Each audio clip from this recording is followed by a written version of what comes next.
Bien, hermanos, les voy a invitar que abran su Biblia, primera carta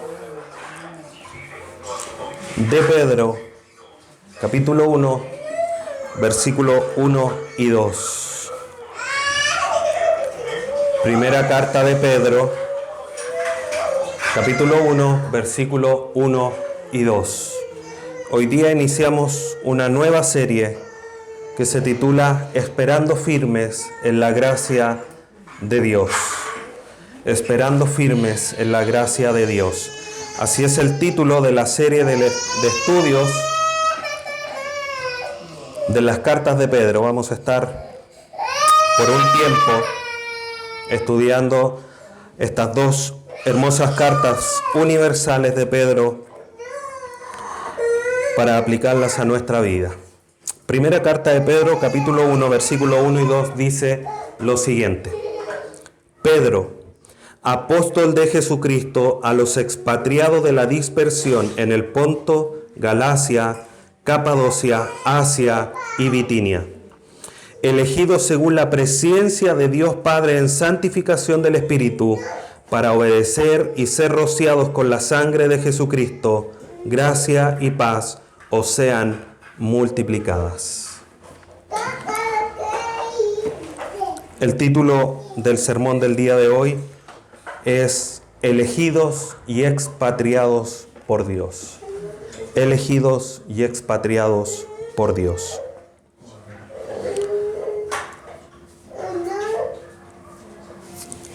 Voy a leer un párrafo, un texto anónimo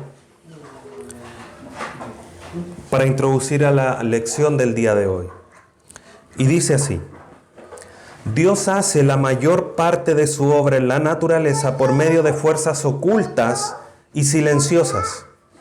La gravitación trabaja en silencio, conservando al océano en su lugar y sosteniendo a las estrellas en su órbita. Los efectos ruidosos de la gravitación no son sino la parte más insignificante de su obra. Los rayos del sol, invisibles y silenciosamente, levantan 3 billones de toneladas de agua cada minuto y proveen el agua de todos los ríos del mundo. El ruido de las cataratas no representa sino una parte infinitesimal de su fuerza. El relámpago es una pequeñísima parte de la obra de Dios por medio de la electricidad. El terremoto es una pequeña porción de la obra geológica de Dios. El torbellino es solo una parte insignificante de lo que el aire hace en el mundo. Y eso es una realidad, hermanos. A contar del día de hoy vamos a sumergirnos a entender cómo es que la gracia de Dios trabaja en nosotros. Este gran poder, esta gran esencia de Dios que es su gracia, cómo es que trabaja en nosotros.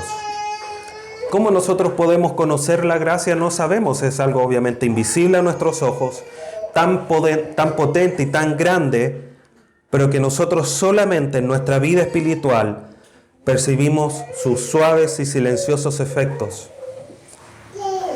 en nosotros. Nuestra vida transformada, por supuesto que es una gran obra, potente, poderosa, que manifiesta el poder de Dios.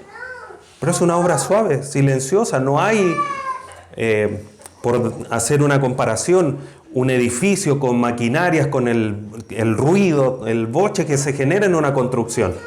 A los que no ha tocado estar al lado de una, es desgastante, o los que trabajan en una. La obra que Dios ha hecho en nosotros, aún que necesita más poder que levantar un edificio, es un trabajo suave y silencioso. Y muchas veces, hermanos, así como el huracán con sus efectos, o las cataratas que muestran un susurro de Dios,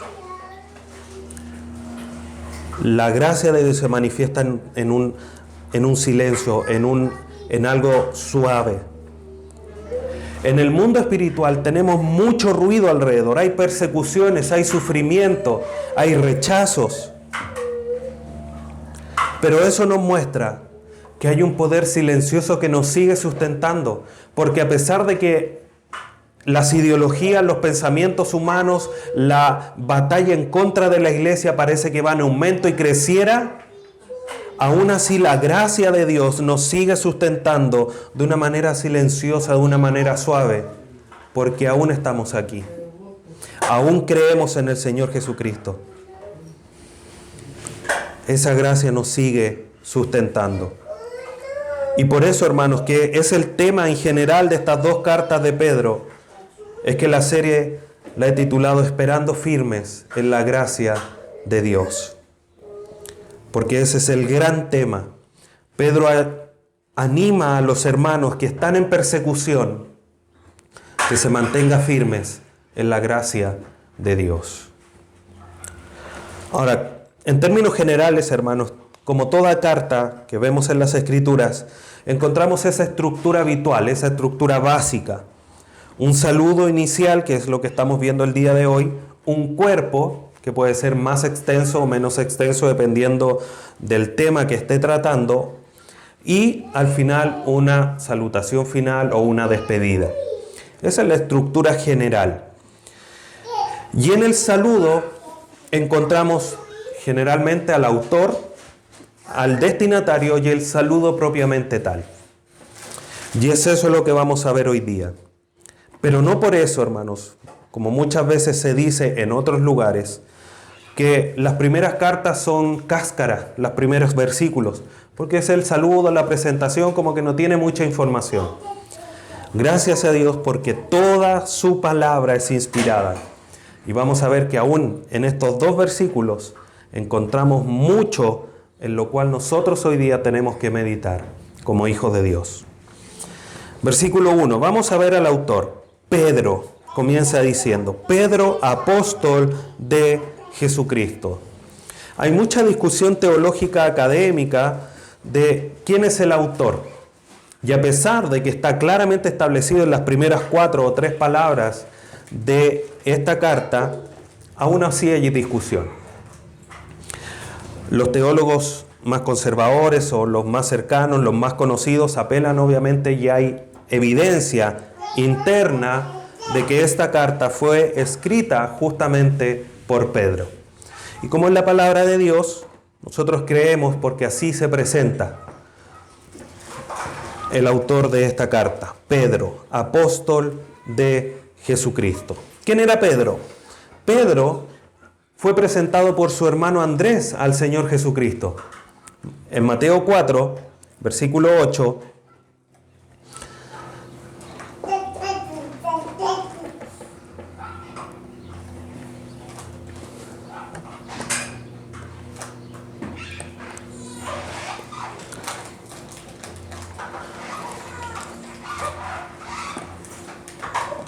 se me perdió el versículo.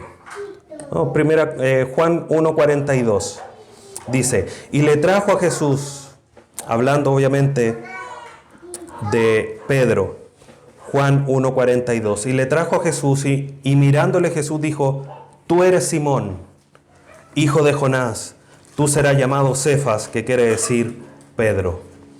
¿Y quién lo llevó? Su hermano Andrés. Por lo tanto, aquí encontramos inmediatamente una segunda información. Primero, Pedro era un incrédulo judío que llegó al Señor Jesús traído por su hermano Andrés. O sea, no fue el primero que se convirtió de su familia. Y su nombre era Simón. Y el Señor Jesús lo apodó Pedro. En otros pasajes aparece como Simón Pedro. Por ejemplo, en Mateo 10 o en Marcos 3. Simón Pedro. Y este Simón Pedro, traído por Andrés, finalmente terminó perteneciendo al grupo de los 12.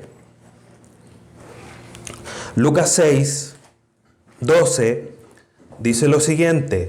En aquellos días fue al monte a orar, hablando del Señor Jesucristo, y pasó la noche orando a Dios. Y cuando era de día, llamó a sus discípulos y escogió a 12. ¿Qué nos enseña eso? Que Jesucristo tenía más discípulos que los 12. Escogió a 12, a los cuales también llamó apóstoles. De los discípulos que tenía, escogió a 12, los llamó apóstoles. Primero, a Simón. ¿Cuál Simón? Simón Pedro, a quien también llamó Pedro, a Andrés su hermano, Jacobo y Juan, Felipe y Bartolomé, Mateo, Tomás, Jacobo hijo de Alfeo, Simón llamado Celote, Judas hermano de Jacobo y Judas Iscariote, que llegó a ser el traidor. Ahí empieza la historia de Pedro el apóstol, escogido por el mismo Señor Jesucristo para formar este grupo íntimo, este grupo más cercano al Señor Jesús, el cual el mismo Señor Jesús llamó apóstol. Y siempre, hermanos, era reconocido como el primero. Lo acabamos de ver aquí en Lucas 6, lo podemos ver en Mateo 10, Mateo 3, donde siempre Pedro, cuando se menciona a los 12, es mencionado como el primero. ¿Por qué? Se entiende que era justamente porque era el portavoz, era el que hablaba, era como el representante del resto. Porque no fue el primero convertido, porque Andrés fue quien lo llevó al Señor Jesucristo. Andrés ya conocía al Señor Jesús. Y este es Pedro, con sus sinnúmeros, con un carácter tan especial como para declararle al Señor Jesús: tú eres el Dios, el Hijo de Dios, del Dios viviente. Pero también el que se paró delante del Señor Jesús y le dijo: no vayas para allá. Y Jesucristo le dice: apártate de mí, Satanás. El mismo que en el momento que le dijeron: tú eras un seguidor del Señor Jesús, le dijo: no. Y lo negó 3 veces hasta que cantó el gallo. Pero después fue el primero en el libro de los Hechos en dar un sermón después de la presencia del Espíritu Santo en la vida de aquellos que estaban orando, y dio un sermón en el cual se convirtieron cerca de 5.000 o 7.000 personas. Ese era Pedro. Este Pedro, con este ímpetu tan importante, pero ahora ya con muchos años, escribe esta carta y se presenta, a pesar, y lo vamos a ir viendo en el desarrollo de la carta, a pesar de que se presenta como el apóstol, es porque para manifestar esa autoridad de quien escribe, pero no con la autoridad para enseñorearse de los hermanos a quien les escribe, porque también, como le digo, vamos a ver más adelante, manifiesta la humildad de reconocerse como un servidor más del Señor Jesús. Y Pedro se presenta, Pedro, apóstol de Jesucristo. Apostolado que, como ya he dicho, fue dado directamente por el Señor Jesús. No era un título humano. No fue que lo compró en la feria, se lo ganó en algún concurso importante. Fue dado por el mismo Señor Jesucristo, no siendo un título humano. La palabra apóstol, en el griego apóstolos, significa enviado o mensajero.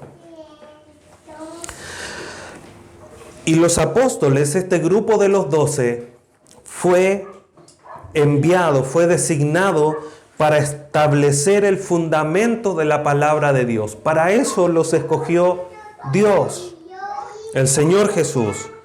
Efesios 2:20 dice: así que ya no sois extranjeros, 2:20, edificados sobre el fundamento de los apóstoles y profetas, siendo el principal piedra del ángulo Jesucristo mismo. Fueron los apóstoles que pusieron el fundamento. Y para ser apóstol habían ciertos requisitos que fueron reconocidos por el resto de los 12 posterior a la muerte de Judas Iscariote, y que el cual ellos entendieron que tenían que reemplazar. Hechos capítulo 1, 21 al 23 dice: es necesario pues que de estos hombres, estaban los 11, con más hombres alrededor, que de estos hombres que han estado junto con nosotros todo el tiempo que el Señor Jesús entraba y salía entre nosotros, comenzando desde el bautismo de Juan hasta el día en que de entre nosotros fue recibido arriba, uno sea hecho testigo con nosotros. En resumen, tenían que escoger de los que estaban con ellos aquellos a aquellos hombres que hubiesen estado de manera permanente en el ministerio del Señor Jesucristo en la tierra. 23, y señalaron a 2. O sea, de todos los que habían, que no sabemos cuántos son, solamente dice que de estos hombres que hay aquí, solamente 2 cumplían con los requisitos que ellos mismos estaban establecidos. Señalaron a 2, a José, llamado Barsabás, que tenía por sobrenombre Justo, y a Matías. Por lo tanto, hermanos, nosotros hoy día debemos comprender 2 cosas. Primero, no hay hombre en la tierra en este periodo de la historia que haya estado presente en el ministerio del Señor Jesucristo aquí en la tierra. Por una cosa obvia, porque tendría muchos años. Segundo, el fundamento al cual fueron llamados los apóstoles a establecer ya fue establecido. No se puede poner más fundamento. No se pone un fundamento sobre un fundamento. Como cuando se construyen casas. No se pone un fundamento para después construir y después poner otro fundamento encima. Es uno el fundamento. Ese fue puesto por los apóstoles. Por lo tanto, hoy día, hermanos, debemos estar muy atentos y cuidarnos de quienes escuchamos. Muchos, de manera personal, se llaman apóstoles, se autodesignan como apóstoles. ¿A nombre de qué? Si no cumplen con ninguno de estos requisitos, si ya el fundamento ya fue establecido. En otros lugares, grupos reconocen a más apóstoles y caemos exactamente en lo mismo. Debemos estar atentos, hermanos, porque apóstoles al día de hoy ya no hay. Y en términos generales podríamos decir que todos somos apóstoles, porque todos hemos sido enviados por el Señor Jesús, ¿a qué? A predicar su palabra. Por lo tanto, de cierta manera, si todos somos enviados por el Señor Jesús a través de su palabra, todos somos apóstoles. Y es importante de tener esto en cuenta. Pedro cumplía con estos requisitos, elegido por el mismo Señor Jesús, y escribe esta carta. Y él mismo manifiesta a quiénes le está escribiendo, quiénes son sus destinatarios. En el mismo versículo 1 dice: a los expatriados de la dispersión en el Ponto, Galacia, Capadocia, Asia y Bitinia. A los expatriados. En el texto griego, hermanos, dice, si nosotros miramos como está traducido, dice a los expatriados de la dispersión, y después dice elegidos según la presciencia de Dios.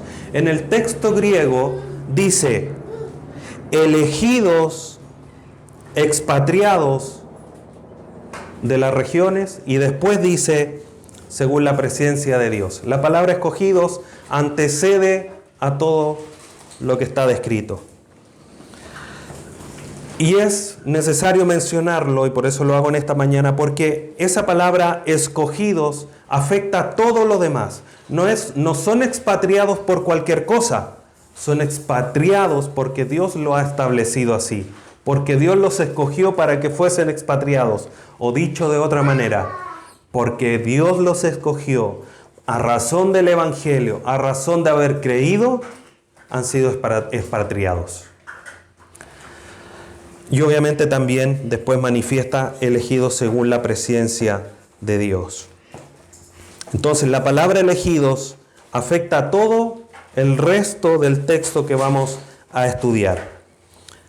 Pero me voy a regir por la traducción para no, a pesar de que a lo mejor ya se puede haber confundido con lo que mencioné y se puede haber enredado un poquito, voy a seguir con el orden, solo creo que era necesario mencionarlo.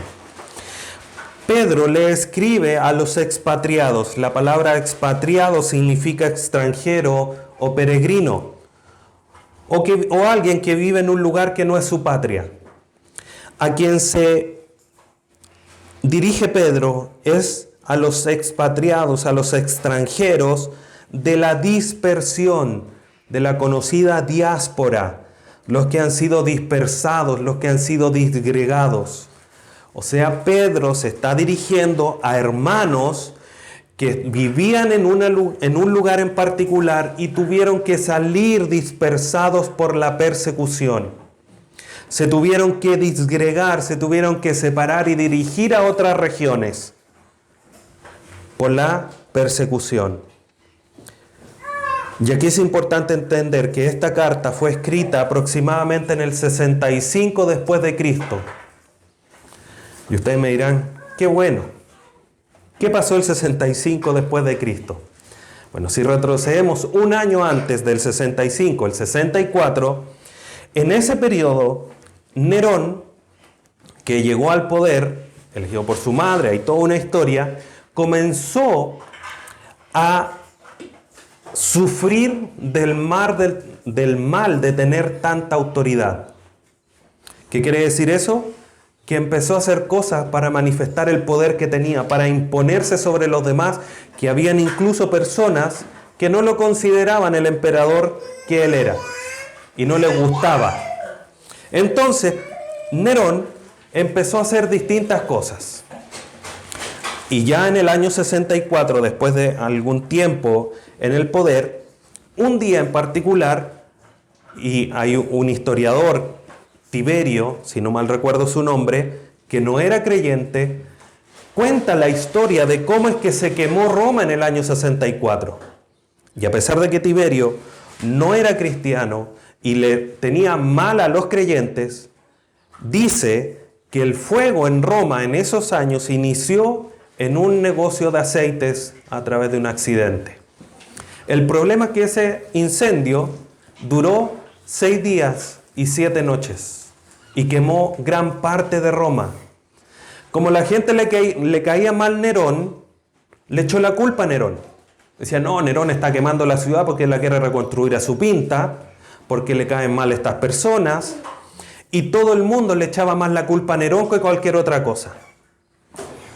Nerón, que la noche del incendio estaba en lo más alto del castillo, de su residencia, miró por la ventana y vio que se estaba quemando y él se dedicó a escribir, solamente a mirar lo que estaba sucediendo, cosa que también las personas lo tomaron para acusarlo de que había mandado Nerón a quemar la ciudad como una razón para él tener algo en que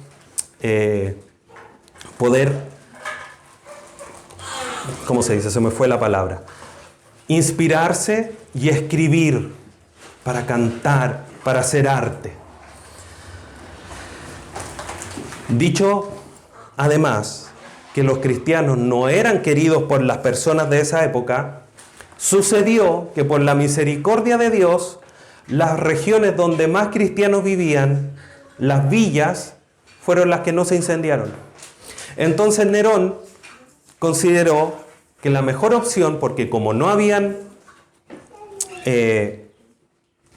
culpables del incendio, les echó la culpa a los cristianos.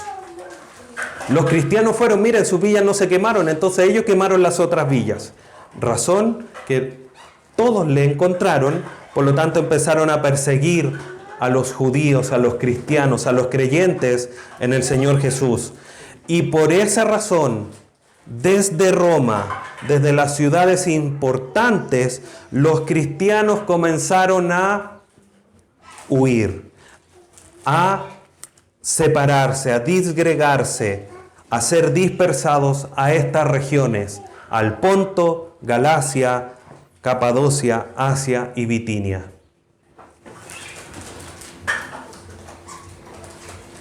Y toda esta región, todo esto que menciona Pedro, es toda la región de Asia Menor.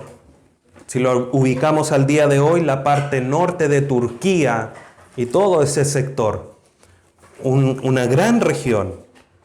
Y a esos lugares los creyentes se dispersaron. ¿Por qué lo menciona en este orden? Algunos teólogos creen que fue porque era la ruta que seguía lo mismo que sucedía con las cartas de Apocalipsis. Era la ruta de la persona que iba entregando la carta. ¿Ya? Primero llegaba al Pontio, de ahí se podía dirigir a Galacia y a toda la región. A todos ellos, a todos los creyentes de esta extensa región fue escrita esta carta. Por eso se conoce como una carta universal, porque de una extensa región Pedro les escribe a todos ellos, creyentes que estaban experimentando sufrimiento, persecución por lo que creían. Entonces, hermanos, en términos históricos, la iglesia se dispersó justamente por esa persecución.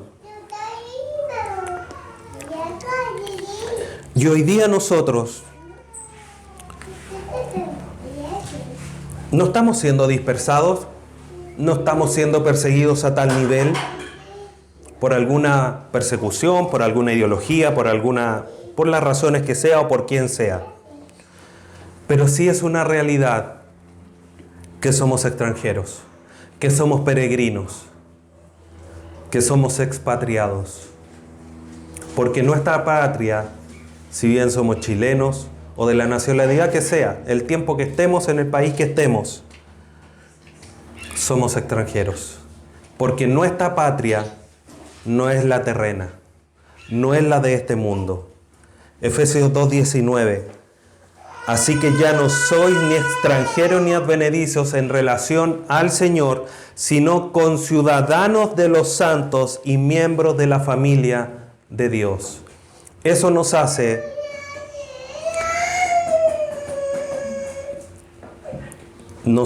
ciudadanos del cielo, que nuestra patria está en la eternidad.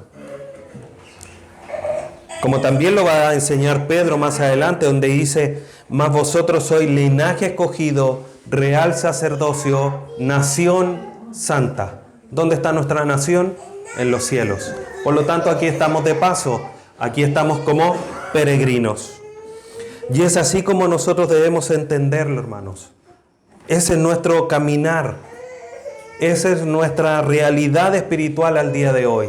Nosotros en esta tierra somos expatriados, porque nuestra patria está en los cielos. Y Pedro, cuando les escribe, les reconoce la realidad de que si bien son expatriados, también son escogidos de Dios. Versículo 2. Elegidos según la presciencia de Dios. Elegidos, del griego eklektois, que significa elegir, seleccionar, escoger. Es como cuando uno va al supermercado, a la verdulería o a la feria y escoge. Este durazno con este ya hace una cierta cantidad de todo lo que hay. Y la elección divina, hermanos, hay mucho que decir, pero algunos puntos importantes que debemos reconocer es que la elección divina es una doctrina que está a lo largo de las Escrituras. No es algo que nosotros podamos desconocer. Deuteronomio 7, 6 y 7 dice, porque tú eres pueblo santo para Jehová tu Dios, Jehová tu Dios te ha escogido, diciéndole a Israel. Versículo 7, no por ser vosotros más que todos los pueblos, os ha querido Jehová y os ha escogido. Jehová escogió al pueblo de Israel. Segunda carta a los Tesalonicenses 2:13. Pero nosotros debemos dar siempre gracias a Dios respecto a vosotros, hermanos amados por el Señor, de que Dios os haya escogido. Entonces, la doctrina de la elección la vemos a lo largo y el ancho de las Escrituras. Esta elección fue hecha antes de la fundación del mundo. Efesios 1:4. Escogidos por Dios antes de la fundación del mundo, dice aquel pasaje. Esa elección, hermanos, tuvo lugar en Cristo tal como lo vemos ahí en Efesios 1:4. Todos los creyentes estaban identificados con Cristo en la eternidad. Y por eso fuimos escogidos. Y fuimos escogidos y registrados en el libro de la vida, en el libro de Dios. Apocalipsis 13:8. Y lo adoraron todos los moradores de la tierra cuyos nombres no estaban escritos en el libro de la vida del Cordero que fue inmolado desde el principio del mundo. Aquí hablando de los moradores de la tierra que adoraban a la bestia o a la imagen de la bestia. Pero todos los demás que no la adoraron estaban escritos en el libro de la vida. Ahí estamos escritos nosotros, hermanos. Y Dios nos ha escogido no como un mago, no como alguien que solamente puede ver el futuro. Porque cuando Pedro aquí les dice elegidos según la presciencia, del griego prognosis, que quiere decir anticipar conocimiento o planificar acciones. No es solamente un conocimiento previo. No es decir, mañana voy a llover, entonces me voy a poner parca. No ese es el sentido. Dios nos escogió estableciendo una relación íntima con nosotros. Efesios 1:5 dice, en amor, habiéndonos predestinado para ser adoptados hijos suyos por medio de Jesús, según el puro afecto de su voluntad. Dice, ¿predestinados para amarlos? No, dice, en amor, habiendo predestinado. ¿Qué sucede primero? Amor. Dios nos escoge, establece una relación íntima de amor, de conocimiento. La palabra conocimiento en general, las Escrituras habla de una relación estrecha. Por ejemplo, en Génesis cuando dice, y X personaje conoció a su esposa, quiere decir que la conoció, dice, hola, tú eres Juanita, hola, yo soy Pedro. No, habla de entrar en la intimidad, de esa estrechez que se produce en el hombre y la mujer cuando se casan y pasan a ser una sola carne. El conocimiento de Dios hacia nosotros obviamente tiene que ver que establece una relación de amor, de conocimiento íntimo antes de que nosotros existiésemos aquí en la tierra. Y por eso es presciencia, preconocimiento. Y es así como Dios nos escoge. Dios Padre es quien realiza esta acción, elegidos según la presciencia de Dios Padre. Después Pedro les dice, en santificación del Espíritu para obedecer. El Espíritu Santo, hermano, es quien nos santifica, nos separa para Dios, Dios nos escoge, Dios nos predestina, si sumamos lo que dice Efesios capítulo 1. Y el Espíritu Santo es quien nos separa, nos santifica, nos hace llegar a la convicción de pecado, como dice Juan 16. Nos hace entender que estamos en pecado, que hemos pecado en contra de Dios Padre. Y nos ayuda a discernir las cosas espirituales, como dice primera carta a los Corintios. Pero el hombre natural no percibe las cosas que son del Espíritu de Dios, porque para él son locura y no las puede entender porque se han de discernir espiritualmente. El Espíritu Santo nos ayuda a discernir las cosas espirituales y a través de eso, de entender que estamos en pecado, de entender que debemos arrepentirnos, de entender que le hemos faltado a Dios, llegamos al arrepentimiento y llegamos a través de ese conocimiento de las Escrituras, de eso que es básico para la vida cristiana, llegamos a separarnos de la vida de pecado. Romanos 7:7. ¿Qué diremos pues? ¿La ley es pecado? En ninguna manera. Pero yo conocí el pecado sino por la ley, porque tampoco conocería la codicia si la ley no dijera, no codiciarás.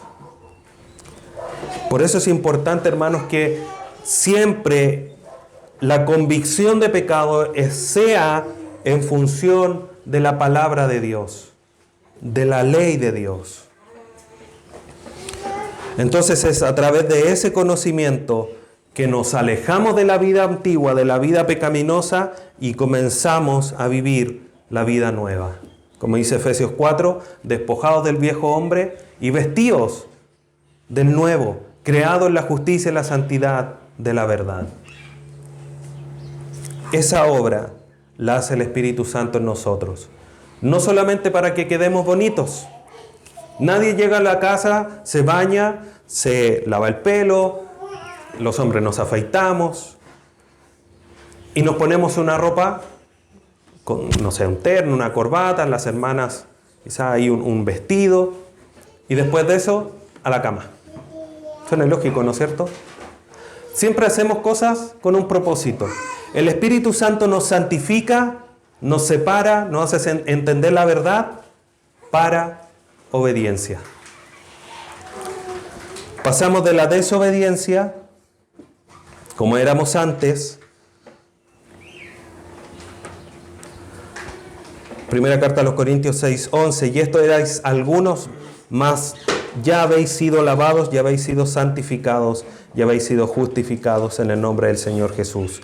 ¿Qué éramos antes? Como dicen los textos anteriores: fornicarios, idólatras, adúlteros, afeminados, ladrones, avaros, etcétera, etcétera. Desobedientes. Pero hemos pasado de la desobediencia a la obediencia. Y aquí hay otra cosa importante, hermanos. Quizás muy técnica, pero creo que es necesario. En nuestras Biblias nosotros leemos para obedecer. Obedecer es un verbo, ¿no es cierto? Porque termina en er. Yo obedezco, tú obedeces, él obedece, todos obedecen. Pero en el griego esta palabra es un sustantivo. ¿Qué quiere decir eso? Que deberíamos leerlo en santificación del Espíritu para obediencia. ¿Cómo afecta eso a nosotros? Lo primero que debemos comprender es que el Espíritu Santo nos pasa de la desobediencia, en palabras de primera carta a los Corintios, de la fornicación, del adulterio, de la avaricia, etc., a la obediencia. No como una acción que se hace de una manera determinada en el tiempo, sino una esfera de cómo nos conducimos de manera permanente. Nosotros, como hijos de Dios, obedecemos a Dios. Y ese es nuestro carácter, esa es nuestra naturaleza de ser obedientes. Y no una acción en particular. No solamente lo obedecimos como primera instancia para arrepentirnos, porque Dios llama en Hechos 17 que todo el mundo se arrepienta. Sino que pasamos a una esfera de obediencia para vivir bajo los mandatos de Dios, para vivir conforme a la palabra de Dios. Y esa acción, hermanos, la hace el Espíritu Santo, para obedecer. Aquí no estamos para vivir conforme a nuestros propósitos, nuestros principios. Estamos para vivir conforme a lo que Dios ha establecido. Y finalmente, ser rociados con la sangre del Señor Jesucristo. Esta obra redentora la hace obviamente el Señor Jesús. La sangre del Señor Jesucristo. Hebreos capítulo 6, versículos 4 al 6 dice: porque es imposible que la que una vez fueron iluminados y gustaron del don celestial y fueron hechos partícipes del Espíritu Santo, y asimismo gustaron de la buena palabra de Dios y los poderes del siglo venidero, y recayeron, sean otra vez renovados para arrepentimiento, crucificando de nuevo para sí mismos al Hijo de Dios. ¿Qué quiere decir esto? La obra del Señor Jesucristo en la cruz, la obra redentora, se aplica una sola vez a los creyentes. Cristo no puede ser sacrificado de manera permanente y constante. El Hijo de Dios murió una sola vez en la cruz y roció con su sangre, que es una ilustración del perdón de pecados para siempre. Los que recaen de probar, de participar de la iglesia, de la comunión, de la palabra, es porque no eran creyentes y no hay posibilidad de volver a sacrificar al Señor Jesús. La obra del Señor Jesús es permanente y los que están en el Señor Jesús ya no tienen ninguna condenación. Romanos 8:1. Ya no hay condenación para los que están en Cristo Jesús. Todos nuestros pecados son perdonados a través de la sangre del Señor Jesús. Hebreos 9, 13 y 14 dice, porque si la sangre de los toros y de los machos cabríos y las cenizas de las becerras rociadas a lo inmundo santificaban para la purificación de la carne, cuánto más la sangre de Cristo, el cual mediante el Espíritu Eterno se ofreció a sí mismo sin mancha a Dios, limpiará vuestras conciencias de obras muertas para que sirváis al Dios vivo. Ese es el poder de la sangre de nuestro Señor Jesucristo. Paréntesis, esto no quiere decir que la sangre de Cristo sea un amuleto. Cuando vayamos por la calle, tu sangre, Señor, no es un amuleto. La sangre de Cristo es lo que valió nuestra salvación. Y estas son ilustraciones, no es que nosotros nos tengamos que seguir rociando de su sangre, porque ya estamos rociados de ella, estamos perdonados, estamos santificados. Hermanos, en esto, en la elección según el Padre, la santificación del Espíritu y el perdón de pecados a través de la sangre del Señor Jesucristo, vemos que el Trino Dios en toda su esencia, en toda su naturaleza, obra para que seamos salvos. Dios en plenitud muestra su gracia. ¿Te das cuenta de la bendición que tienes? Dios obrando en tu vida, el Espíritu Santo obrando en tu vida, Jesucristo obrando en tu vida. ¿Cómo estás considerando esta realidad para enfrentar tu vida espiritual? Pedro le está diciendo a los que están expatriados, perseguidos, con sufrimiento. Es como que le dijeran, recuerden que ustedes han sido escogidos por Dios, santificados por el Espíritu Santo y rociados con la sangre del Señor Jesús. No hay nada más valedero, no hay nada más valioso que esta realidad espiritual, por mucho que su realidad física sea persecución y sufrimiento. ¿Cómo la estamos considerando nosotros al día de hoy? ¿Preferimos deleitarnos en cosas que son más bien momentáneas? ¿O gozarnos y deleitarnos en estas realidades espirituales eternas? Finalmente Pedro le da la palabra de saludo, donde le dice gracia y paz os sean multiplicadas. Este es un saludo habitual, el saludo frecuente, gracia y paz, que es una mezcla entre shalom en el hebreo y charis, gracia, en el griego. Gracia manifiesta la acción divina de misericordia y amor, como lo hemos mencionado muchas veces. La gracia manifiesta y resplandece en el telón de fondo del pecado del hombre. Por gracia somos salvos. Y Pedro le está manifestando esta realidad. Es el tema de la carta universal que él está escribiendo. Pero además de la gracia, le menciona la paz. Y nosotros hoy día estamos en paz. Romanos 5:1.